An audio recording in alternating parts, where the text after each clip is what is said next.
guys, how's it going? So what I'm going to do in this one is, this might be a bit of a long video, and this obviously with building every single job's different, but what I want to try and do is just say, I'm just going to price up like a small maintenance job off no information, and what we're going to do is I'm just going to show you from the very start how we lay it out, okay? So up the top here, we always put company logo.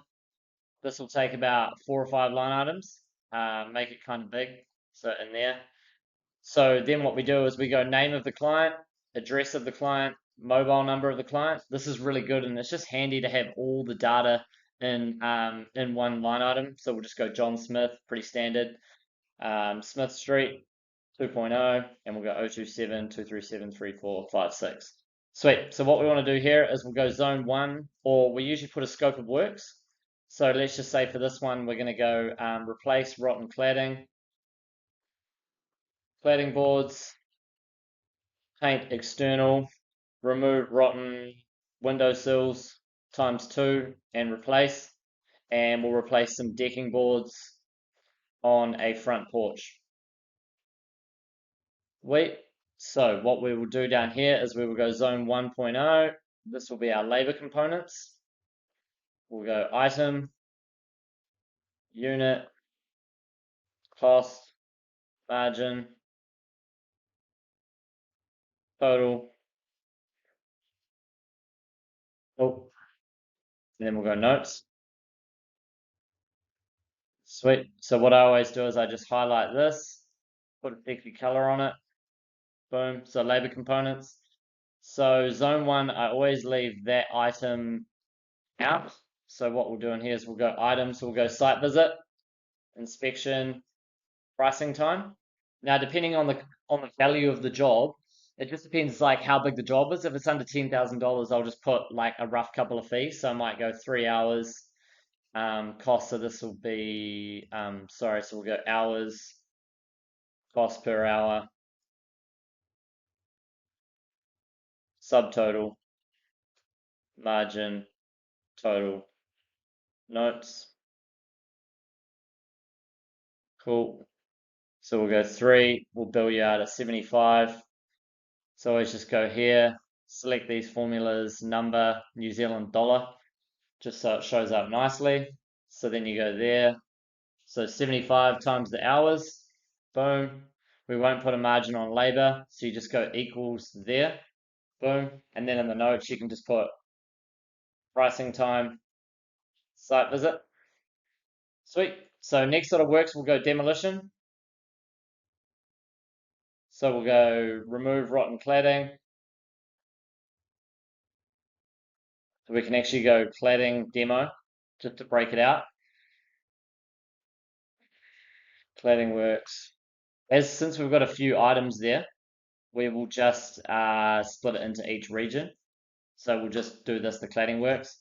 Reinstate new cladding. Install joiners.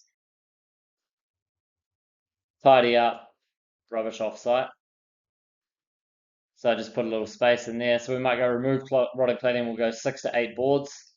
And then we'll just go reinstate new cladding. So we might just put, 6 to 8 boards again. And you can just put the profile in there, 140mm bevel back. Sweet. So we'll say that takes 2 hours, and we'll just allow, that might just take half a day. So we'll put 6 hours in there. Install jointers, allow for a bit of mucking around. So you could actually just put nail off / defects. I always allow for this because there's always a bit of time for like, you can just, this item here can just sort of be like nail off defects or site setup, site logistics. So that can be like setting up your drop saw and packing up your drop saw. So we'll go 2 again, and then we'll allow 1. So just to give you an idea, like 6 to 8 boards of cladding isn't going to take you that long, but I would sort of allow a day's labor. Just imagine by the time you get the materials, you get back to site, you get stuck in traffic, the client's there, you talk with them for a little bit, you set up your drop saw, you finally get into work, and it's probably 10 o'clock.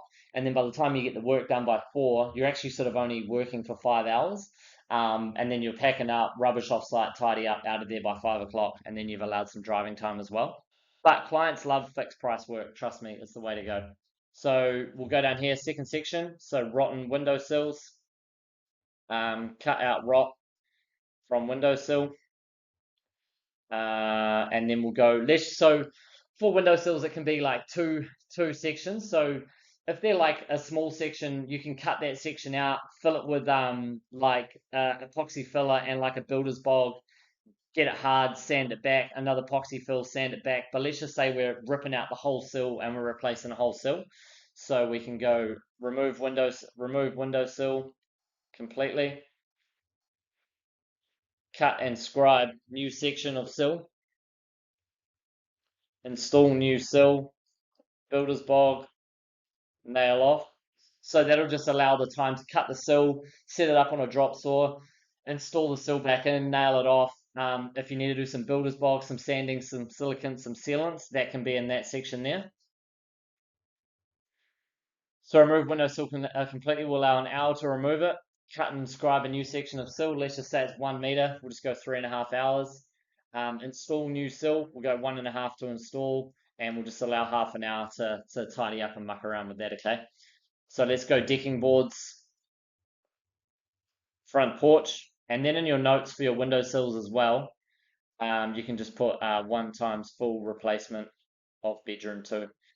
The more itemized you can be on your spreadsheets, the better. Clients love to pick and go, oh, was that included in the quote as well? And then you can refer back to the notes and be like, oh, no, it was just 1 full replacement of bedroom 2.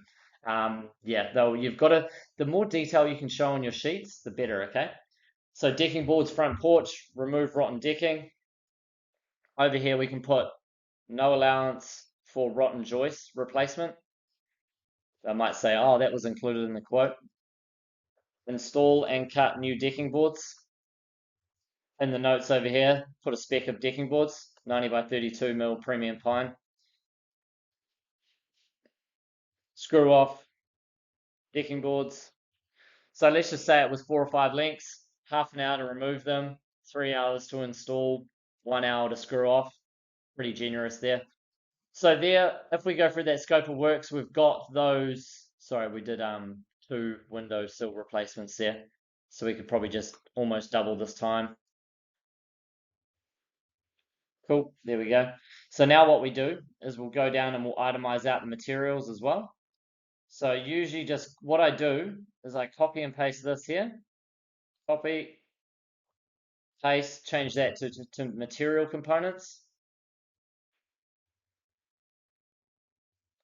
Item, all you've got to change in here is unit, cost per item, boom. And then this is where we're going to add the margin in, okay? So we'll go 15% margin on this stuff. Oh, it's maintenance, we'll go 25. Equals 0.25. And then we just go equals here, that margin plus subtotal, boom. You highlight these 2 columns, drag those all the way down. That's how you that's how you work out your formulas, okay? So we'll remove that line item because that's not relevant. Oh, Control Z. But what we want to do is we will keep these items here so they can match up. So when the client goes, oh, how much is cladding? They can go, okay, well, you can select this component here of the labor, this component here of the materials, and then down the bottom right-hand corner here, you've got your items there, okay? So, sorry, we just mucked that up a little bit there. So move that across.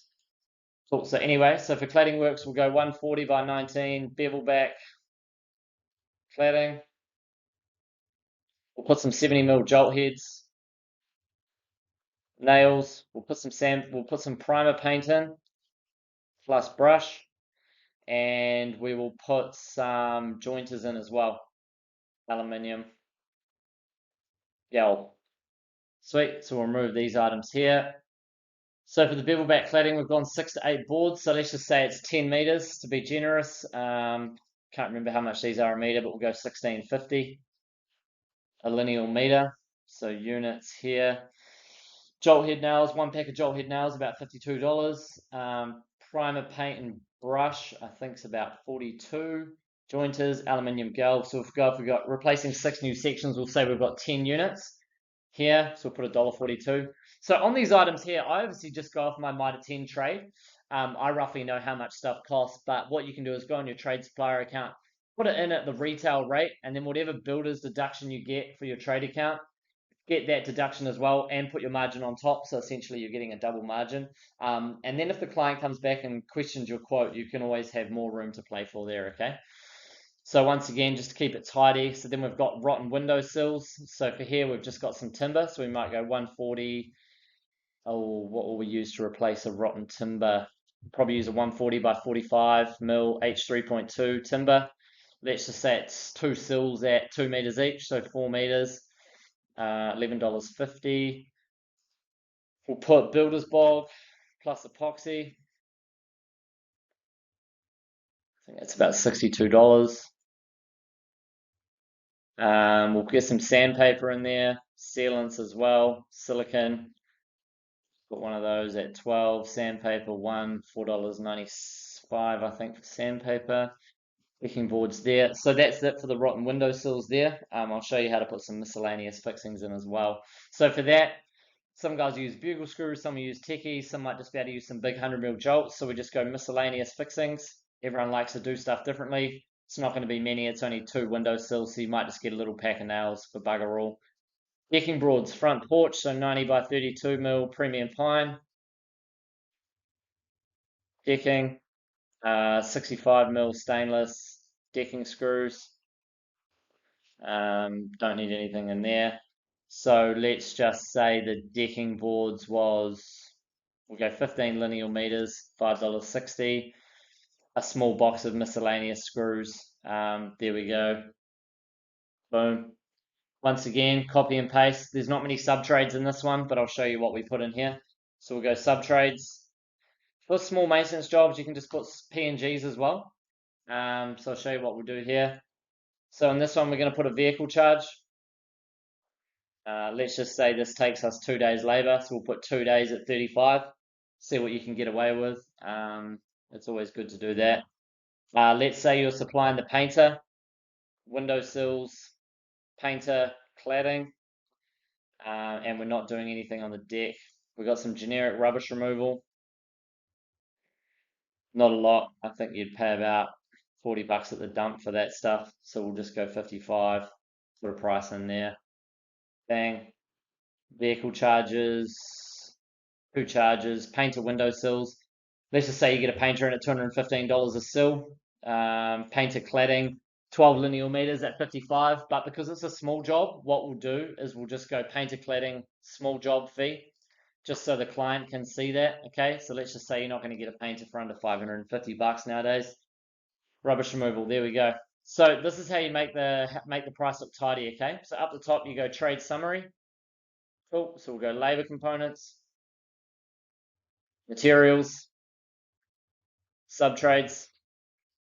Highlight that there. So now we go equals sum. Come down here, highlight all your labor. Bang, goes up there. Once again, materials. Bang, subtrades. Boom. Subtotal, GST. Equals here. Grab all those line items. Bang, equals times 1.15 GST. Bang. So there you go. So now what you want to do, just to make the job look a little bit tidier, we'll go over here. Let's say it's a fixed price job. We're going to hide all these columns. So you select them all and hide.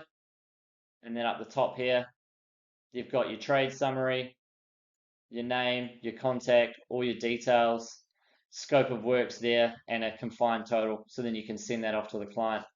Hopefully that helps. Obviously there's many different jobs, many different ways to price every single different job. But what I like to try and do is give the most amount of items to each client. They can kind of figure this out themselves, and then they roughly know they've got a full cost of the job and they know how much it's going to cost. So let me know if that helped. I hope that helped. I'll send this spreadsheet off so you guys can use it. Thank you very much. Much appreciated.